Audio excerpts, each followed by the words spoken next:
Welcome to Gravity, the podcast about pulling clients into your real estate business. If you're a real estate agent trying to grow your business, this is the podcast for you. So sit back and relax and enjoy the ride. Welcome to Gravity, the podcast about pulling clients into your real estate business.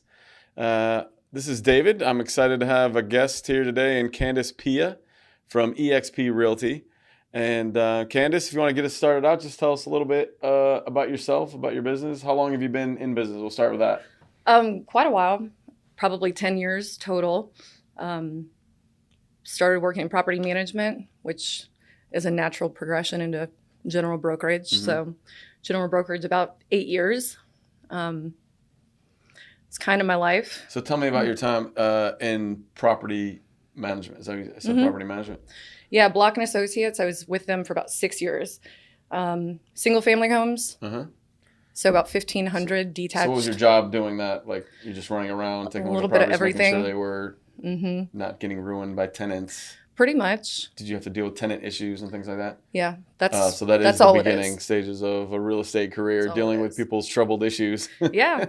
I mean, if you start out with property management, generally you've got a backbone. Mm-hmm. You've been through quite a bit, and so general brokerage just isn't as. I'm guessing the money in property management is not as good as it is in general brokerage. No. So the money sort of and the freedom and the opportunity to kind of do your own thing sort of pulls you in that direction. Mm-hmm. Yeah, I mean, it has its perks. The stability is always nice, but no stability in this business. There's not much. Depending on who you're working for, I guess. Yeah, exactly. So you left property management. You said you were with Block & Associates. Uh-huh. And then you joined up with a general brokerage firm. Which company did you start working with? K-Dub, Keller Williams. Okay, K-Dub. Oh, they're so cool. I mean, it was a great company. I loved it. There were better opportunities, so I left there pretty quick and went to Hunter Row. That's right. When I met you at first, you were with Hunter Row, I think. So how did that transition? Was that a good transition for you? Yeah, it was. It definitely was. I mean, Keller Williams was great. Being a new agent, I started on a team as a buyer's agent. I was a little nervous to go out on my own. So excellent. For new brokers, it's definitely something I would suggest if you're confused on what to do, where to go. It's a good place to start because you're going to learn the ropes pretty quick. Yeah, that's a great point. I'm glad you brought it up. So obviously the trick or the scary part about starting a real estate career is trying to figure out like where's your business going to come from. Yeah. And so joining a buyer's team can help support while you're still learning, while you're networking, while you're trying to grow your business, can help you put food on the table. So is that kind of your thought process when you were joining a buyer's Absolutely. team? Just not knowing anything besides property management, which gave me an advantage, but definitely not enough to go out there and just dive headfirst into it. So you knew about properties, but you didn't necessarily maybe have as much experience bringing clients in? Exactly. That's really the big thing? I mean, that's the biggest thing as an agent is getting your clients. I think people often don't realize because real estate draws a lot of different types of people into it. And I think a lot of times it's people who are really excited about showing houses. I think it's going to be fun to go around and look at pretty houses and work with clients to help them, find the home of their dreams and things like that. What isn't talked about as much is that as a real estate agent, I would say at least 50% of your responsibilities is in sales and marketing. Yeah. And getting yourself out there and trying to get clients. Because let me tell you, it doesn't matter how much you love to show a house. If you don't have anyone to show it to, it's not going to be a very productive endeavor for you from a business standpoint. And so it's interesting that you brought that up. So when you got onto a buyer's agency team, I guess that helped you feel comfortable, learning the process of helping buyers find a house, but still having the support of business coming to you. So how did you transition sort of to finally getting more comfortable bringing clients in on your own? When you're on a team, do you know much about that? I mean, have you ever been? I have not been on a team, but I'm super familiar. I have a lot of friends who've been on teams. I understand the model thoroughly. I've had teams. Yeah. I've definitely followed the progression. It's definitely great for a new agent. It's going to get you comfortable. You're going to learn a lot, and hopefully you're going to get a lot of leads. You're paying a percentage. Generally, it's a 50-50 split. Right. So it's tough, especially if there's another split on top of that, because that happens can happen. Sometimes. So how does that work? If there's 50-50, and then where would the other split be? Like the agency would then take a piece of your 50 on top of that? Yeah, I mean, if Keller Williams, depending on how the model's set up, they may take an additional portion. So you'd have a lower cap, but you're still paying that 20% of that 50%. Yeah. So it doesn't take as long to get there because it's a lower cap, but it kind of balances itself out. And as a new agent, you want to get out there and get experience, and you want those leads coming in. And a lot of new agents don't have the money to invest. So that makes sense. Buyer's agents are always needed. I mean, you can find a position pretty much anywhere you go. And that's mainly, if I'm understanding correctly, the more experienced agent teams who've sort of built the marketing machine to the point where they have leads coming in, don't necessarily want to be doing the lead chasing and trying to develop those relationships with prospective buyers, because it is sort of hit or miss, right? You're doing a lot of cold calls. I mean, that's all I did. I sat behind a desk or in the hallway of Keller Williams with my little earpiece in, and the machine just dials those numbers for you. So you're going to be told no a lot. That was the majority of my day, was being hung up on, being told no, or talking with people that were just not qualified. So if you got 1 out of 25, you were having a good day. 1 out of 25 that would actually talk to you, and then you send them over to your mortgage person, and then find out they don't have good enough credit to buy a house, and then back on the phone the next day. Or... Yeah, actually, I mean, I used to have the ratios, and we kept track of all that, because on a team you're going to have some accountability. So do you remember any of those numbers? Those are really good numbers to kind of keep in mind. They are good numbers. I thought about it on the way here, but I don't know if I said something, I'd just be pulling it out of thin air. I've seen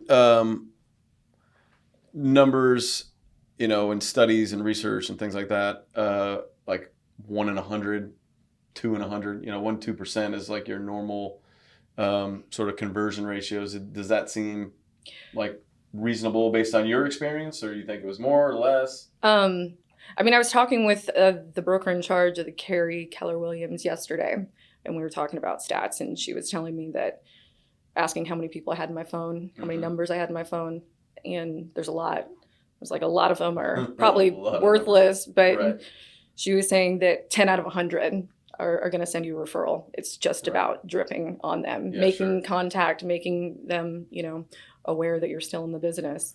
So that came from her. Yeah, cool. So I think this is sort of interesting. That's why I'm kind of sitting on this for a minute.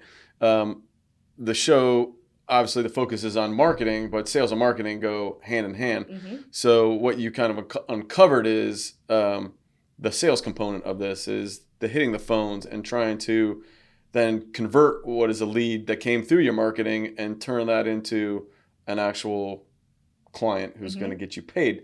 So I guess tell me a little bit about your experience. Did you sort of adapt and learn how to get more effective? Yeah. How did you value prop the people that you were talking to convince them that you're the person that was going to be the best person to help them, find a house? Did you do a lot of that? Yeah.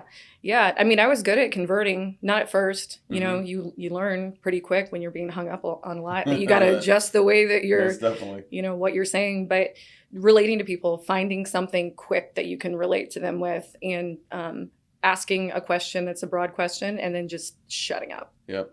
That's great advice. I love that. I do that a lot. I think for some people it's sort of intuitive. They just kind of get it and they understand the dynamics of people. But it is something that can be learned, like you said, ask a question, wait for a response, and then adjust your response based on that response. Try to be as genuine as possible. Yeah. I don't think you want to just, you hate baseball and the person's like, I love baseball. And then you say, I love baseball too. And you actually don't. Like, you want to be genuine. You might say, well, yeah, I went to a baseball game last year, because you did, even though you didn't watch any of the game. Yeah. At least you kind of find some common ground, but don't be disingenuous. You want to make sure it's still part of who you are. You don't want to come off fake. But I think that's a great point. Try to find a connection point with your the person that you're talking to, and try to pull them in and make a form a bit of a bond, so they start to trust you. I think at the end of the day, that's really what we're going for. That's all it is. It's building trust. Some trust. Yeah. And cold calling, because they don't know who that is on the other line, they're automatically going to have some distrust there and think that they're, trying to be sold. Yeah, you got to kind of disarm them quickly, and I know that can be a challenge. So you got better at that, I'm assuming, as time went on. Yep. And eventually you got comfortable enough where you decided to break away from the team that you were on. Mm-hmm. So tell us a little bit about that. So how did you make that transition? It just wasn't for me. The cold calling, I couldn't stand it. Just the being hung up on. You said you did that for how long? I did it for probably 6 months. Yeah, that's, that sounds about right. And there's a lot of it will. And we were required, the buyer agents were required to be in the office. Mm-hmm. At 8:30, we had schedules. We were definitely held accountable. So when you're out there on your own, you have to find yourself either an accountability partner, a coach, even if you're paying for it, or else it's extremely hard to. It is.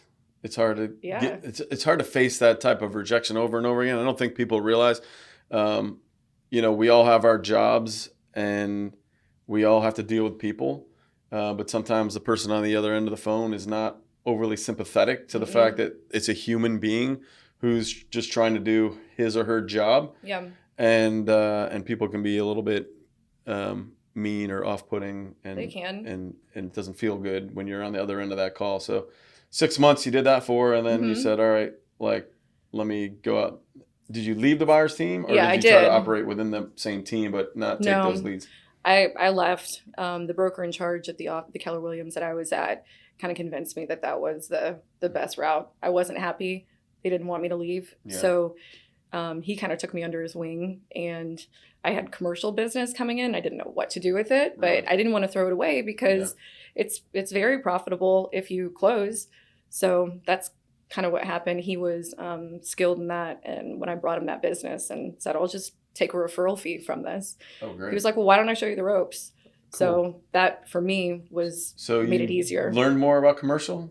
I did commercial for a couple of years, but I found that trying to be a master of both residential and commercial, it's extremely hard because they're totally different. Right. So so you had to make a choice at that point? Yeah, commercial or residential? I recommend not trying to do both because you're really not going to be able to. It is very different dynamics for the transaction, so I could definitely see that. So what made you pick the residential over the commercial at that point when you were kind of doing both? Because I like the people part of it. Mm-hmm. Residential is building relationships, and I'm good at that. Commercial is numbers when they're not hanging up on you. So I'm luckily at a different point in my career where I don't get hung up on near as much. Well, and honestly, the premise of this show is essentially pulling clients into your business so that you're not having to cold call a bunch of randos who are going to be mean and hang up on you. That's exactly. And and the way to do that is, with a proper marketing and business strategy. Mm-hmm. So we'll fast forward a little bit through that part of your career. Now you get out on your own, and you're in general brokerage, trying to build up your business. So tell me a little bit about, at the start, what did you do to what was your marketing plan from day one? Friends and family, start with your sphere, start with who's in your phone, and, sending out a letter, just letting them know this is, where I'm at in life. And if you know anyone that's looking for a great realtor, it's hard when you're young and dumb and not knowing what you're doing because, people know that. Right. So you really have to get on your friends and family. And a lot of real estate agents refuse to work with friends and family, which is crazy to me. Yeah. I mean, a couple of big agents that I was working with at Keller Williams, they, I would help with things because I kind of would float around the office just looking for anyone that would, help me. Right. So I would step in and do open houses. Oh, okay, cool. Yeah, that's a good way to connect with some extra people. So you're hitting up friends and family, which honestly, for any newbie starting out, that really is, moving even no matter how far you get in your career. Yeah. Your sphere of influence is you're going to be your strongest source of potential business anytime. I don't think people realize exactly how competitive real estate is. Yeah. Even among your friends and family, you're going to end up competing against other. I was at a pool party over the summertime. There was 10 people there, and there was one guy who was getting ready to sell his house, and 4 real estate agents in the pool. Yeah, that's how it is. I mean, you throw a nickel in this town, and right, you're gonna hit 5. Exactly. So sometimes it's even more than working your friends and family. You got to work them hard. You really got to have tight relationships. They really got to understand what you're doing, what your business is about. I remember, and I think this is about 10 years ago, I had a friend of mine who was running our softball team, and he came to me and asked me to sponsor the softball team. At the time, I had a real estate company. I said, sure. So I spent the $350 for the shirts, had my logo on there. I'm like, great, I'm the sponsor of the team. I'm sure this will result in some business. Yeah. The guy who asked me to sponsor the team, knowing that I owned a real estate agency, sold his house about 6 months later, bought another house. And I said, dude, like, what's going on? You didn't use me. Like, what are you doing? He's like, oh, I didn't know you did that. I'm like, what are you talking about, man? So, yeah, he obviously knew I had a real estate company, but I wasn't top of mind because I didn't do a good enough job at that time of being in front of him. At the time he was going to make his decision, and another one of his friends ended up getting that transaction. So my $350 didn't really get to pay off for me. But I think that really drives home the point that even among your friends and family, there is a certain tactic and approach that you need to do in order to earn those referrals from even people that know and care about you. Absolutely. Yeah. I mean, and it's not always easy. There's so many other realtors out there. I mean, someone has a cousin, a sister, mother, a neighbor, someone at church. I mean, no matter where you look. So you have to make yourself unique and stand out however you can. Definitely. So how do you do that? Finding, for me, I surrounded myself with people that had the same common interests. So if you don't belong to a group, a club, join one. If you can't find one, start one. So there's a lot of different ways that you can build it on your own. But Facebook groups. Yeah, it's easy. I was you made a funny point because that's one of the premises that I'm working on at my agency, which is, all right, it's 2020 and we're now in the middle of COVID.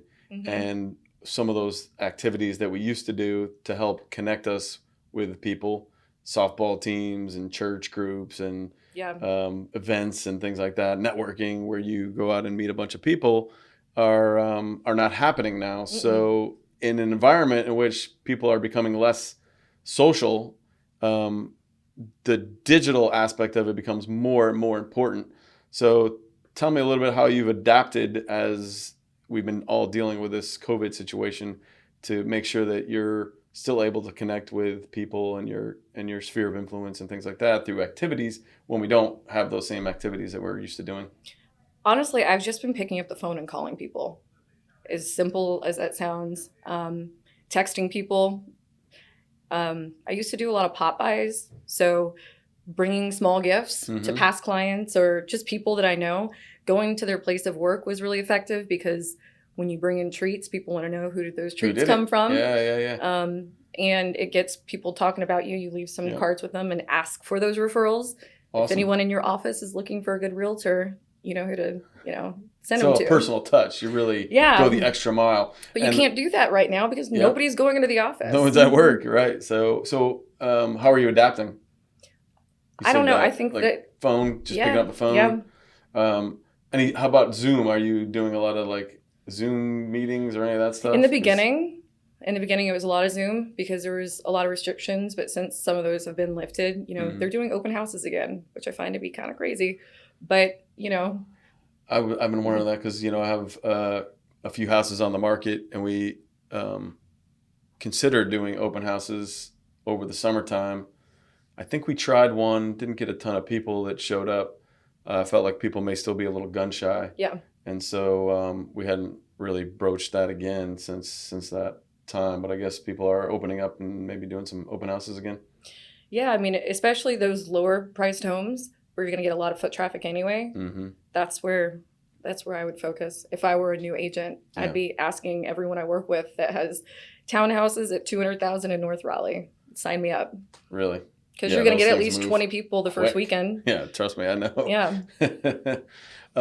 Cool. So we've touched on some of the more organic things that you can do to build your business in real estate.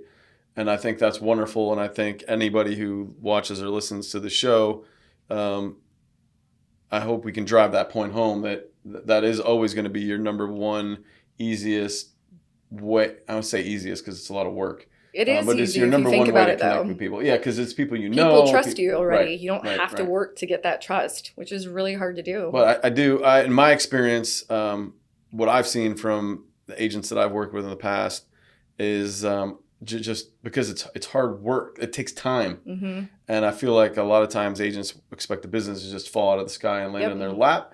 And it just doesn't work that way. So, I'd like to drive that point home that, it does take some work. It does take some time. That personal touch, you're going around and dropping off flowers or cookies or whatever at somebody's office, that could take you an hour or 2 hours, and you might not get a result from it. And you might feel like you wasted time. But if you do that 100 times, I can promise you, you'll get a result from that. And even if you don't get a result tomorrow, you might get a result 2 months from now or 6 months from then. Yep. And then you're building more connections that can ultimately lead to even more business down the road. So that hustle, there's nothing that can replace that. There really isn't, especially for someone who's just starting out. Yeah.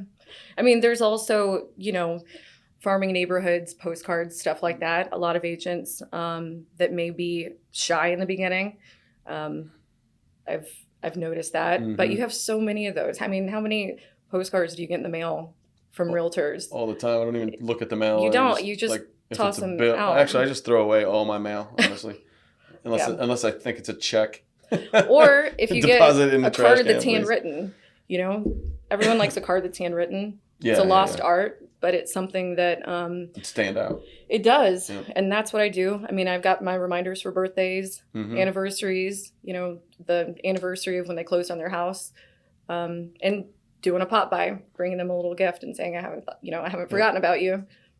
It seems like everything you do sort of has a personal touch to it. It does. It is more time consuming, but I feel like I get more results when people feel special. They remember you. People like to talk about themselves, and people like to get gifts, even if it's a handwritten card. You took the time to do it. Yeah. So, Brian Buffini. I've heard of him. That's where I get pretty much everything. Cool. That's the way that Hunter Rowe's model is based off of, and it's working by referral. And it, the system tells you. That is literally gravity, right? She is a gravity agent.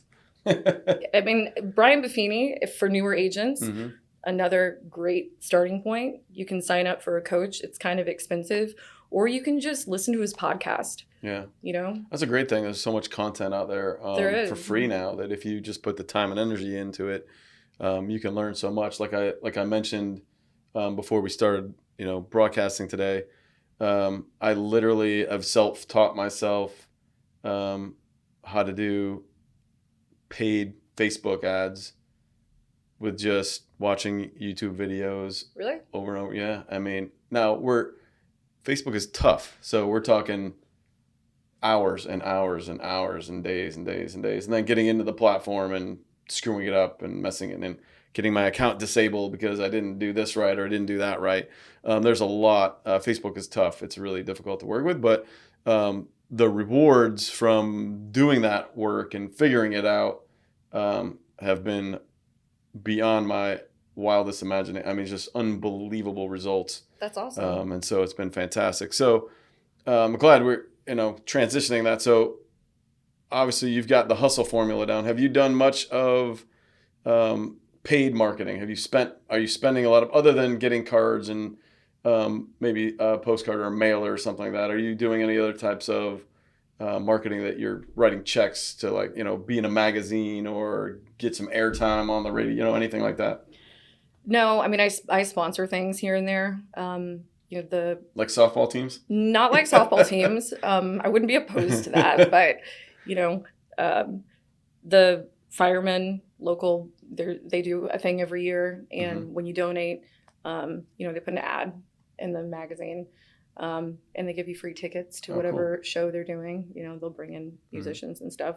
I've never gone to one, but they always send me like 50 tickets. I always forget that they've sent them to me.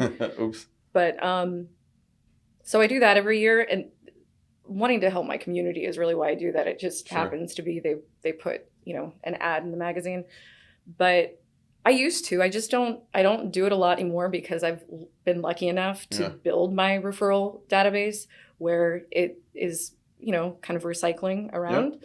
So that's the goal for any agent. I think it's great. I think it's wonderful. I think it's, the things you're hitting on bring great value to anybody who's watching this. And I think ultimately at the end of the day, that's what we're trying to do. So I did a little recon before we met today.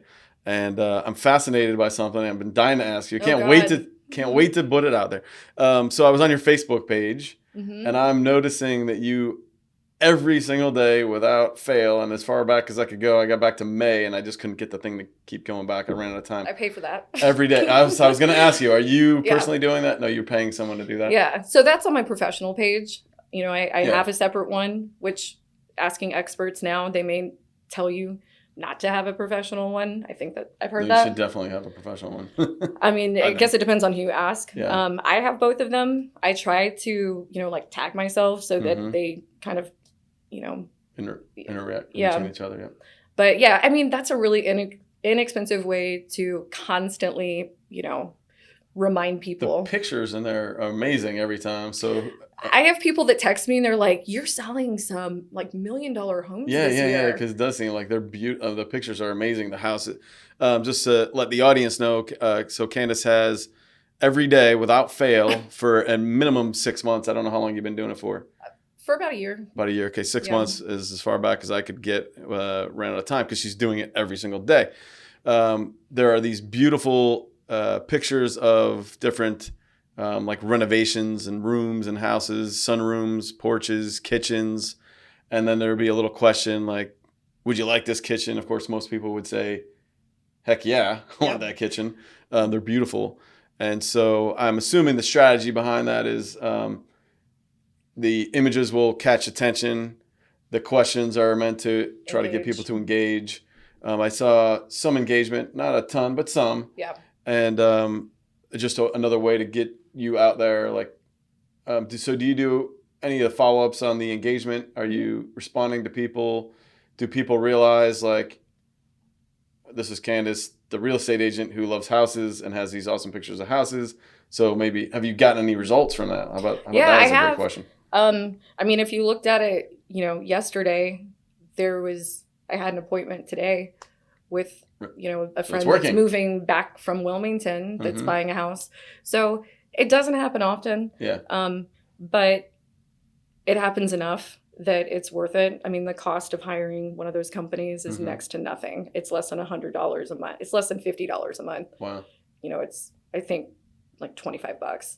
So it's something that I used to do on my own, but I don't have the time for it. Right. It's time consuming and I'm easily distracted. So once I'm on Facebook, I'm going like every other direction than what I should be doing. It's so hard. You get on there. I mean, even me, and I'm on Facebook several hours a day professionally because I have, in addition to my 2 companies that I'm running ads for, I now have 2 clients in different states. Also flooring companies, and I'm running ads for them. So now I have all these different, things that I'm doing on Facebook, and you can't help but you get sidetracked by, what is this group talking about over here, and what did that guy doing over there, and look at this couple, they just got married, great. So it does turn into a giant time suck. Even when a funny example, last week I was doing some research on TikTok. Yep. Ads. So in order to learn what people were doing for ads, I had to go on TikTok and try to watch some videos. Try to watch them. Like an hour and a half later, yeah. At like 1:30 in the morning, I'm like, I got to turn this damn thing off. Never saw an ad. So I've never seen an ad on TikTok. Yeah. I'm trying to figure out if the ads are super subtle or if it's just a new platform and they aren't completely saturated with ads yet. I'm not really sure. I'm hoping it's the latter. I'm hoping it's a new platform. It's not saturated with ads yet, because I'm about to figure it out and go saturate it. Yeah. Now the trick is trying to figure out how to make ads that aren't going to be spammy feeling on a platform like that, where the videos are just rolling steady and everything's kind of meant to be humorous or slapstick or whatever. So I'm trying to figure out what's going to be native to that platform that people will find interesting and then want to buy floors or buy a house or whatever. You can make it funny and still professional. You sure can. You can. Most definitely. You should. I'm trying. I got one. I got a big fat wiener dog that comes in here once a week that we're working on some funny videos with him. So the creative in that becomes the variable of success. But the platforms are fantastic for being able to get your message out and in front of as many eyeballs as possible. So you have your Facebook page. What about your web presence? Doing much with your website? Do you it's ever embarrassing. I saw that you had a lead form on there. Does anyone ever click on that and you pop up and you get a lead off of that? How's that Every work? now and then, I've probably gotten a handful, but it's not something that it's on my business card, but especially this year, I'm not giving my business card to many people because we're not networking. Yeah. So the system that EXP has, KV Core, that's our CRM, you'll organically get leads through that and through your website, especially when you have new listings come up, because it will push it out there. But I don't use it as much as I should. Gotcha. So it could use a little more. I did see the About Candace, and there was nothing there. Oh, there wasn't? Yeah, I could work on that. Yeah, you got a lot to say. I think you should get in there and tell everybody how awesome you are. There's nothing on that at all? It was blank. Wow. We got to get to work on this. I told you it was embarrassing. I didn't realize that there was okay. nothing on the About Me. See that? We just now we added some value to Candace. So now she's going to get 6 new clients next month because she got an amazing About Us on her website. I should definitely go on there and update But them. I think that's important. It's an important thing to cover. So let's stick with this for a minute. Is web presence. A lot of the big companies like an EXP where you're at now have templated sites that when an agent signs on with that company, they basically get name, number, email address, and then the rest of it's all a template. Yep. It is listings which are fed from the IDX feed, so they're all the same standard across the board. It looks like they had maybe a picture of Raleigh in there, so I guess they try to at least contextualize it by area. But they're not really customized for your business. They allow you to customize it. It's really easy to do. Is it? I'm just slack. You just haven't done it yet. Okay. I mean, obviously, I got on there and I'm probably the one that put the Raleigh photo in there. Oh, okay. It allows you to, if you only want your listings to show up, or if you So I'm not trying I'm not trying to guilt you into doing this, but check on it next week. Okay, yeah, maybe I did guilt her, but anyways, but I think the point I was trying to make is actually I'm going to lead that into a question, which is obviously if you haven't spent the time on it yet, you're not necessarily seeing a huge value from it. Yeah. Before now, you didn't know that you had it About Us, so obviously there's not a lot of people that are giving you feedback on that. So I'm kind of wondering, as much as anything, what the value of websites are these days, with the impact that social media has on connecting people. How much time are really people spending on websites reading About Us sections, for example? I'm not sure. I think that may actually be a number that's going down, decreasing. I think I read somewhere not long ago that the average website visitor reads less than 25% of your content that's on your website. I believe it. So I think video maybe on a website might be good, but I'm a proponent of sort of landing pages. In other words, pages that are built specific to a task or that somebody coming to the website would want to accomplish, rather than just a business card with a bunch of information on it. And I have for example, a landing page that I'm working on right now for a real estate company. It's about downsizing for seniors. Okay. So it's very specific. So now I can run an ad targeted at 55 plus back into this page that's going to give them information about things that you should think about when downsizing. You know, what are your moving costs going to be? What is it going to cost to sell your home? You know, what are the logistics involved in making that move? So we're currently building out content, but the content isn't about me and how great my company is or whatever. People don't care about that. What people do care about is like if they're looking for information, if I'm considering downsizing, Yep. and you've provided me with some information like, oh, okay, that's how I need to do these logistics, and that's how much it's going to cost me to move, and this is how to do a budget, and this is who to connect to for this or that. If you can provide people with that value, they're more likely than you're building trust. You know, back to originally what you were talking about is building trust. Now you're doing that sort of digitally, but at least that, you know, is the first step in that process of building trust before you go back and ask somebody for something. Yep. Or ask for their business.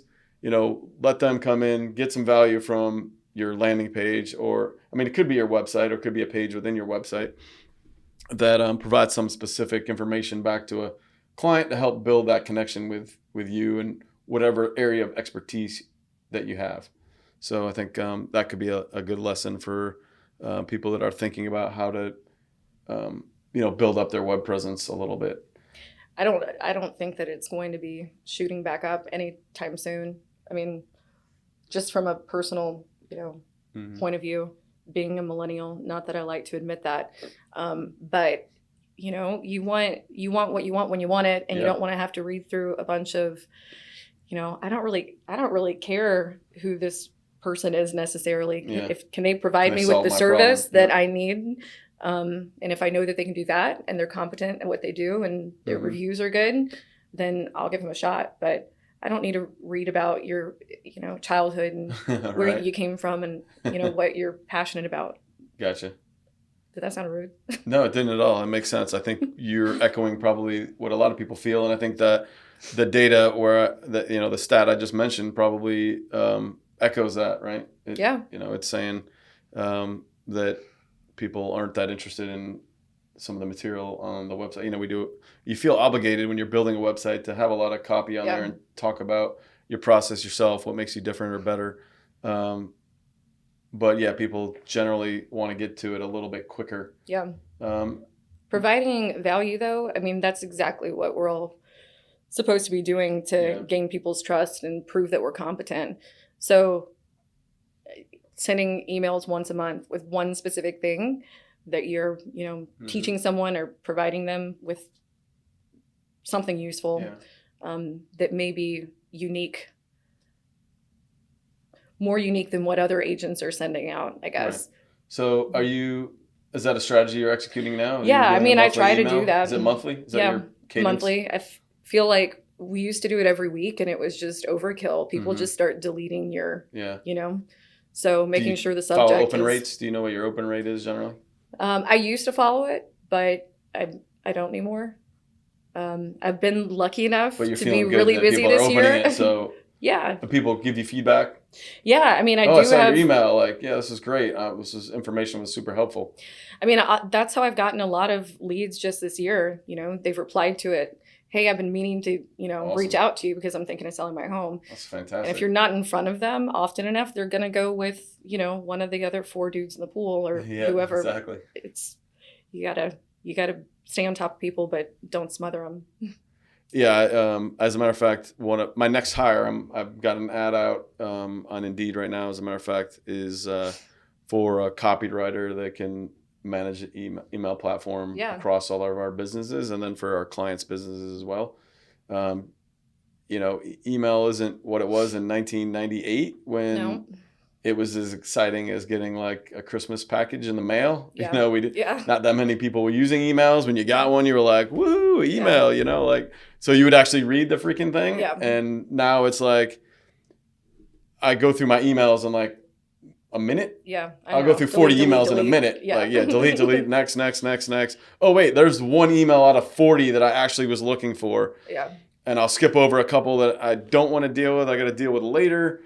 And you know what I mean? Like, I'll leave them unopened so it'll remind me to go look at it later. But I think most people sort of treat email that way. So if an email campaign is going to be successful, it's gotta have a reason to stop. Yeah, your subject has to be something that's either funny or catchy. Mm-hmm. You know, you can't just throw anything out there, or personal, you know, but it's hard to do when you're sending, you know, mass emails out.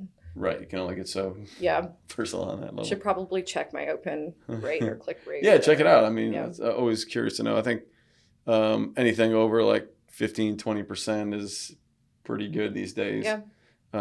If you can get something over that, you're really hitting your subject matter pretty strong. Yeah. And you probably should do more of it, because that means your content is good. Are you writing those yourself? No. I'm not. Is that part of that other service, or? No, I mean, there's a lot of services out there that are really inexpensive where you can, you know, set up blogs or whatever it is you're looking for, content just in general. Do you pick among different things? Yeah. At least, so you have a little bit of. This year I have it. Okay. No, it's on autopilot. On autopilot. Yeah. But it's still working, so. I mean, yeah, I've gotten, there were past clients of mine, mm-hmm. but they could have easily gone with their neighbor or someone from church because they were in their face. So I do feel like enough people are opening them where I'm getting results. Great. But, so it's definitely been a worthwhile investment. Yeah. Okay, cool. So I did another little bit of digging and found some videos on YouTube. Oh God. It looks like you were, I don't know, were those your listings? There was a bunch of videos. They were almost always of houses, and a couple times you were driving around in the rain. I'm like, oh my gosh, she's going to die. Oh gosh. Those were out of town clients that didn't have the same phone as me, and we couldn't like FaceTime or, you know, Skype kept getting like messed up. So I was like, you know, I'm just going to take videos, but I couldn't take videos big enough to send them. So I had to upload them to YouTube in order. God, I thought no one would ever find those. No, you had like 3 views, which, you know, 2 of them were probably your clients and then me. Yeah. But can I just delete that? Is that how that works? Clearly, I'm not that familiar with. I believe you can take those down, but I mean, I don't see the point. They're there. Yeah. Like, okay, now if somebody happened to stumble upon them, I mean, one of the things. I thought you were going to say something else, so I'm glad that's. No, I didn't find the the embarrassing. Do you have something you want to share with our audience today? Nope. I could keep digging off camera for that one. No, I'm just kidding. So no, yeah, I saw that. It looked like most of them were about a year old. So it looks like maybe you had said, maybe I'll try this YouTube thing and see if it works, and then it didn't. So maybe we decided not to do that. Is that kind of how that went down, or? Those were only for out of town, you know, people that were using it for a particular purpose. Buying you weren't sight trying unseen. to get attention. No. I got you. People that are buying sight unseen that wanted to feel like they were there, and you know, there's only so much you can get from photos, and if there's not a virtual tour, you gotta go out there and take the video yourself. But it was just technology wasn't working for us, and it was the only thing I could think to do. YouTube. I had to get a little. Wouldn't it be nice though that. if somebody found those videos and called you out and said, "Hey, I'm interested in that house"? Yeah. Didn't happen. I don't know if I would even meet with them. I would find it to be strange. Because it really just is like walking through houses. And, what's wrong with you? Why are you interested in this? Yeah. That's fun. Sorry, it's not more interesting than that. That's all it is. No, that's quite all right. Have you considered a video strategy at some point? Totally. I've considered it. I just haven't done it. Any thoughts on what you might do or might be interesting or like genuine for you and like a area, like I'm doing this, right? Yeah. So like, is that a kind of thing that you would think about doing, or do you have an area of interest that would be something you might talk about that would on video that might be interesting for someone to watch that may stumble upon it that you wouldn't think was a creeper for calling you after that? I mean, just market updates. You know, there's some other agents that do monthly market updates or quarterly market updates based off of the email that we get from MLS telling us what the stats look like and how we did. It's interesting. People always want to know that. It's one of the first things people ask you when they know that you're a real estate agent is, how's the market? Right. So people do watch those videos. I watch those videos. I'll even watch, you know, like Angie Cole's sometimes because, you know, hers is shorter than what's on MLS. So Sure. Yeah. Sweet and to the point. Yeah. Terrence Boykin, he's an Asia and Keller Williams, and he does a lot of videos, and it looks like he's got quite a few views. Good following. Mm-hmm. I don't know if the firm pays for that, or maybe one of his lenders. I know like Movement Mortgage at one point when I was working with them a lot, they have a production team. Oh, okay. And as an incentive to use them, you have access to that. Cool. So I don't know if it was lack of time or lack of. It's hard. I mean, all this stuff is time consuming, and it involves a lot of planning and strategic thinking, and really trying to figure out what your messaging is going to be, who you're going to be, you know, when you become a personality, and who's going to find it interesting. Yeah. And then it's sort of a matter of just starting and just doing it. And honestly, the reason why more people probably don't do it is you do it for 6 months and nobody's paying attention, and you're like, well, forget this. What am I doing this for? Like, I'm getting no results. And then it may be 6 months and you quit, and it may have been 6 months and one day, and then the next day was going to be the time where you had a video that just went crazy and people got really super interested and you started to build a following. It's really difficult to just be consistent with it, especially when A, you're busy and you have other things going on, and B, you're not seeing the results from it that you were hoping to see when you started. So that's why I see a lot when I go and do my research before I have a meeting like this, and I see that somebody was trying something for a while and then stopped, and I usually kind of figure that's the reason why they started. They knew they should do this, and they just kind of gave up because they weren't getting results. The stuff works, but it doesn't work for everybody. No, it doesn't. You might suck on camera. Yeah. And then guess what? Nobody's going to want to watch because you suck on camera. You have no personality. Like, or nobody wants to watch that. And they'll watch right. You might be a great writer. So, well, then write instead. Like, if that's more comfortable for you. You might be good on audio. People are listening to this right now. They might like the sound of my voice. They might hate it. They'll never listen again. That's fine. You know, I'm comfortable on camera. So I'm like, all right, let's give this a shot. I don't mind the audio part of it. I like writing too. So I'm dabbling with a little bit of everything just to see what's going to work for me. And again, I'm, you know, trying to bring some value to people listening. Like, and in this particular point, the value would be you really got to find what's going to be comfortable for you around a subject matter that you have something to say. And then, you know, just keep working on it until, you know, it gets you where you're trying to go. But yeah, you know, it's got to be good. It's not going to work for everybody. If it's not good, it's not going to work. If people aren't interested, if it doesn't provide value, if you're overly promoting yourself, and, you know, there's a million different reasons why something like that won't be effective for you. Do you think you could start a podcast that has absolutely nothing to do with your business? Absolutely. I think you should still get a following where people are going to know that that's what you do. Start a podcast on, you know, Winnie the Pooh dolls. And I know, random, right? I mean, but that's how random it could be. It could be that granular, like that specific. You know, if that's what you love, you collect Winnie the Pooh dolls and you know all about Winnie the Pooh doll, and you start putting out that content. And then at the end of it, you just, you know, you don't even need to promote yourself. You know, you start building up an audience. Yeah. And at some point in there, just interject, oh yeah, by the way, I do real estate in my, you know, spare time. It can work. Build up your audience. You're trying to get people to pay attention to you. So you got to have something to say. And the people who talk about stuff that's genuine to them, I think we talked about that before. Talked about if it's genuine to them, they're gonna be more passionate about it. They're gonna enjoy doing it more. They might not care that nobody's watching for 6 months because they love freaking Winnie the Pooh dolls. Yeah. And so, you know, that's just gonna work.